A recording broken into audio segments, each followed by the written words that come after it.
Can I now call Mr. Marukyan, Aldi, Armenia, please? Thank you, Mr. President. I was not going to react to my Azeri colleague the whole speech, but just, I would like to say, please fight for your own democracy, fight for your own country, and don't spread lies in this very respectful House. I have important things to say.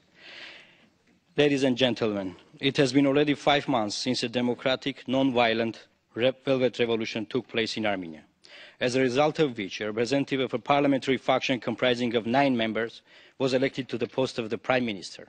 However, the latter does not yet have a majority in the parliament to rely on and achieve the goals and programs of the revolution. During the past 5 months, without having the support of the majority in the parliament, the executive has been carrying out an uncompromising and effective struggle against systemic corruption that has taken root in the country. I can assure you that because of this struggle, there is currently no corrupt minister or any newly appointed head of the department in the country. Naturally, we still have much to do to dismantle the whole system, but today we are facing an important challenge, which is the holding of extraordinary parliamentary elections.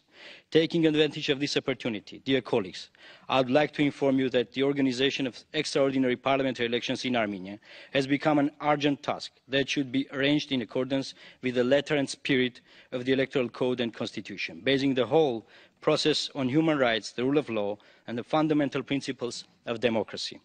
It is obvious that Armenia has not yet overcome the political crisis, one of the consequences of which is the current situation when a government does not have a majority. Thus, the extraordinary elections initiated by the Prime Minister are aimed at overcoming this political crisis and eventually accomplishing the ideas and values of the revolution. Without this, Armenia cannot get out of the current political crisis, which in its turn tends to become a constitutional crisis. Summing up my address, I urge the Parliamentary Assembly to demonstrate consistent support to the new Armenian authorities in tackling corruption, systemic reforms, and organising extraordinary parliamentary elections.